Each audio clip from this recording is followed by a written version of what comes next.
Yeah, well, we were brainstorming double bills. Right. Okay. Yeah. Because I had asked people tentatively to prepare or to think of amusing double bills. Amusing. Oh, were they supposed to be amusing? They weren't supposed to be amusing. That's just where my mind goes to automatically because I'm a child. Right. So yeah, double bill with Brown Bunny and what? Yeah, Brown Bunny and Trouble Every Day. Okay. Gallo double feature. Vincent, Just yeah. Vincent Gallo being like a real creep and like just a depressed creep. And what did you think of the Brown Bunny? I thought it was pretty good. It was like comparative to Buffalo 66. I was surprised at how like minimal it was in terms of like structure. Like Okay. it's just him like driving around and then like trying to pick up various women and then being like, oh, I shouldn't do this because I have a problem, and then just like driving around again, which is like kind of interesting in a way. But Yeah. it was surprisingly like. In what kind of way? Well, you know what I thought was interesting about it? We could get real technical on this. Yeah. Do it. The film effectively has like no narrative structure at all, and as a result, like the moments when he like tries to pick up like these various women, there's like moments of like narrative action, and yet those moments which kind of like satisfy the audience like desire for like action is precisely like a reactivation of like the character's trauma or like inability. So it's like the audience's pleasure is like implicated in the like traumas of the character in a way that's like subverting the value of like narrative cinema. So I don't know, I thought that was like interesting. Do you think the audience's pleasure was echoed in the trauma of Chloe Sevigny having regretted massively being in it? Yeah, maybe a bit of that. Yeah, A little bit of that. It has a rough ending. I never heard that she regretted it. She apparently. I mean, again, there's Vincent Gallo is one of those people. The more kind of the more intrigue you have for him, the more he's likely to do something to, you know, sort of to catalyze that in some way, like say something ridiculous, claim that he's right wing, whatever the truth may be. So I read that when it's screened at Cannes, there's a scene. I think Will probably knows exactly what I'm talking about. There's a particular scene involving the pair of them. Yeah, I've seen it. Oh, you've seen it? Okay. Well, she apparently was so embarrassed by it and the reception to the film that she got up and stormed out and then publicly claimed that she regretted having done it. Mm-hmm. But I think it's quite good. I also know that like when Roger Ebert saw it at Cannes, he completely trashed it, but then Vincent Gallo re-edited it, and then he was like, "Oh, this is actually pretty good." Yeah, like he can change his opinion based on the re-edit. So I assume what you can find now is that re-edit as opposed to the Cannes version. Yeah, and, like Ebert's complaints effectively just like stopped Gallo's directorial career in its tracks, basically, right? Because like he just made those two films, and that was kind of it. Yeah, he had a few strange roles, Vincent Gallo. I remember he was in Confessions of a Trickbaby, which I quite liked as well, which is a sort of really trashy film. But apart from like Trouble Every Day, which is probably the best film he's acted in outside of the ones that he's actually made, makes some very odd career choices. Yeah. And we are talking about Prince Vince. Yeah. Vincent Gallo is Flying Christ. Have you seen that short film? Have you ever listened to his album? Yeah, I really like his album When. It's really a fantastic album. Yeah. It is great. So yeah, I don't know. There's a strange thing with Vincent Gallo. You kind of feel dirty for liking it in a strange way. Yeah. I remember his website was. I don't know if his website is still functional, but he was selling his own sperm for $1 million.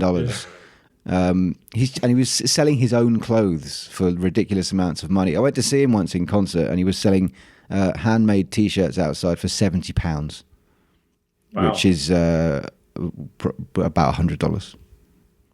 Bit more than that. Hope nobody bought one. Everybody bought them.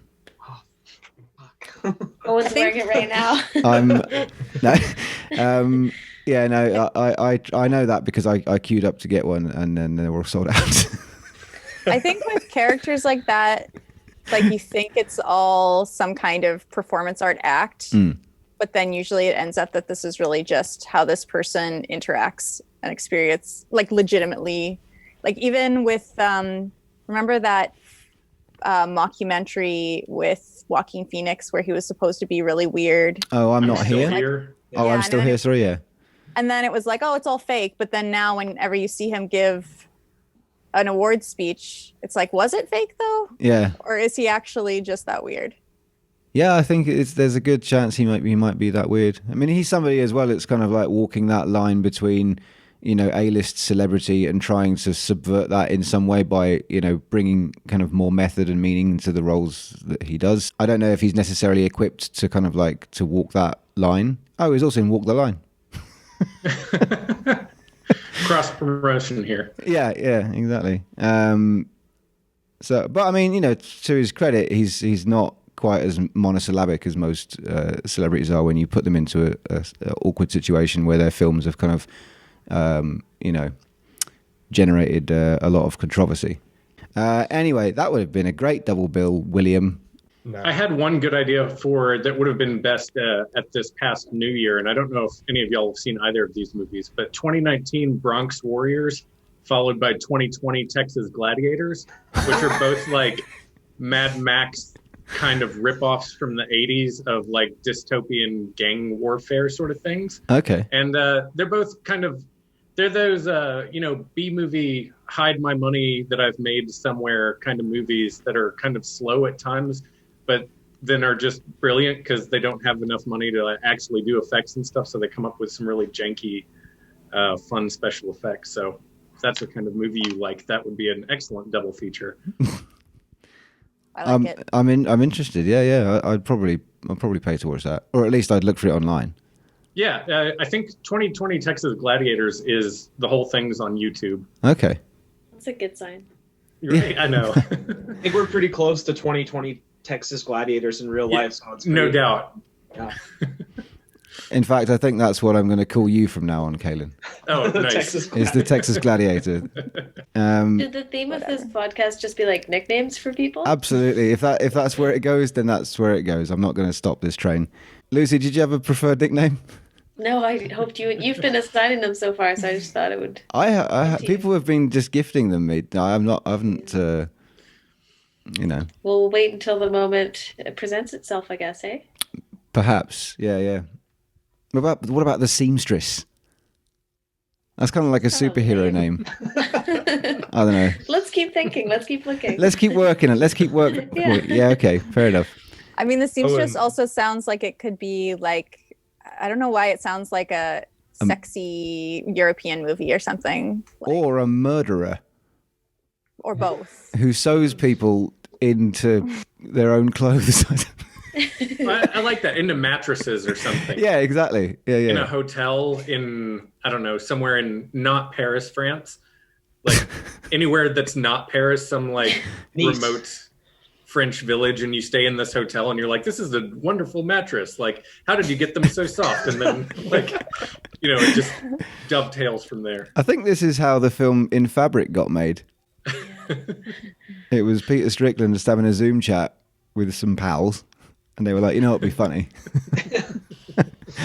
Anyway, the nicknames aside, there was something that I wrote down in a text message that I was gonna put to you all, and that is thoughts on virtual screenings. Even though I don't know why are they called virtual screenings? They seem very real to me. It's like a virtual cinema. Right. Okay. Yes. Fair enough. Yeah. Is it? It seems to me that the virtual cinema is the way that things are sort of moving anyway. What do you all feel about it? I remember there was I think it was last year, the NFL season did a thing with like Twitch streamers where they were like live streaming NFL games like Twitch streamers were like hosting it. So I feel like there's, something like that where it's like that's sort of coming into its own, where there's like a chat system, or like, even with Netflix, like watching Netflix with people. Yeah. But like, I don't know. It's kind of weird. It feels alienating and like super like distant and abstract. But I guess Not to that's where things digress, are going. but I did watch a 3-hour Twitch stream of Korean baseball until like 4 a.m. last night because live sports, baby. Absolutely good. Take it where you can Wait, get it. it was live? Like they're still playing? Yeah, they're playing. So South Korea has done a good enough job of testing and like tracking the disease that they started their baseball season, and they're playing with no one in the crowd. But some of the teams do have robots in the stands that like raise their arms. It's awesome. You have to check that out. That's amazing. It was a lot of fun, actually. South Korean baseball players have also perfected the bat flip, which makes it extra fun. And the team that I've adopted, the Hanwei Eagles, won 3-0 last night. So there you go. Excellent. Nice. I'm very pleased for you. That's Are there fascinating. mascots? There are, and they're fun mascots. This is going to be weird. So sorry about this. I will show you a picture that's on my phone over the Zoom chat, but this is. Especially with the sun. That's the little eagle guy. Okay, That's yeah. wonderful. Yeah. Yeah. Looks like a chicken. It does look like a chicken or an egg. Yeah, it could be either. Yeah, I'm intrigued by Streams. the Twitch streaming sports. I don't know. I don't think it's necessarily a thing to replace the going like the physical act of going and sitting in an auditorium, but I think it's a new way of digesting content. I think that's a good thing. I like the idea of Twitch streaming and things. I like that that film is a very kind of increasingly like immediate format, and I kind of like the way that it continually is finding new ways to present itself. I like the idea of it as an alternative, but not necessarily as a replacement of something. So sorry, go ahead, Heather. Well, I was just going to say that I haven't done like a lot of research on this, but based on what I've been hearing, because now you have all of these new release films that are either having to delay their theatrical release or they're just going straight to this online distribution model where you pay to see a new release. I get the impression that the films are definitely not making as much money through this format as they would in the theater. I think maybe the exception to that, and I just saw a headline, so I could be wrong, but would be the new Trolls movie. And Okay. I think that makes sense because what you have is like a lot of kids that are stuck at home instead of in school, and their parents are working from home. And so it's just, pay to stick them in front of Trolls for a few hours. But I think that's, to me as someone who is very passionate about like the cinematic experience, I think it's, it's heartening that I think that people still appreciate seeing new releases on the big screen. And I know for me, like that, there's just so many movies that I had been waiting to see in the theater. And then now, even if I have the option to watch them at home, I often put it off. Mm-hmm. So Fast and Furious 9. Like, what are we going to do? right. It's just not as good when it's on the TV, is it? On the note of Trolls, though, so it's actually, what studio? Is it DreamWorks? Yeah. So I had heard that AMC was not pleased to have that headline put out there, and they actually won't screen DreamWorks movies now for like a limited amount of time. They're saying like, oh, we won't actually let you in, like screen films from you. Really? Right. Yeah.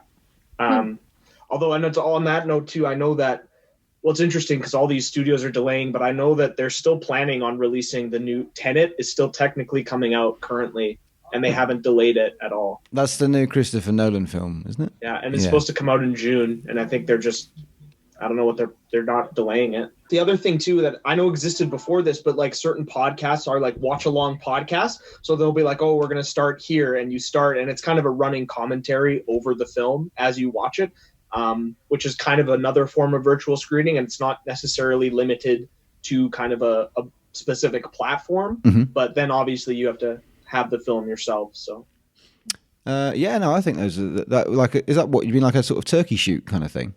Kind of, yeah, Yeah. basically. I mean, it doesn't have to be funny either, though, right? Like, it can be serious if it's Like director's commentary. Like director's commentary. Yeah, basically. Yeah. That was always my favourite thing about buying DVDs was hearing the commentary. Well, I was talking to Heather the other day about this. There are certain ways of watching films that we don't do anymore because of various probably legal reasons and other things. And especially here we have, in Edmonton, it's 8 months of winter. But screenings outdoors, which are not a very common thing. I like the idea of screening onto the, sort of open spaces, onto the sides of walls and things like that. I know that I think it was it the Art Walk where somebody was screening a film. It was the Found Footage Festival, or the Found Festival? Found Festival, and somebody was screening, projecting a film onto a window, which you could then see from the street. I love those kinds of ideas that you can sort of turn the city into a cinema in a way, like an expanded cinema experience. I kind of I'd like to see more variations of that. I remember I once worked at a festival in where is it now? I forget. I think it was in Jersey or something like that. But it was they screened Superman onto a dam, which was kind of amazing.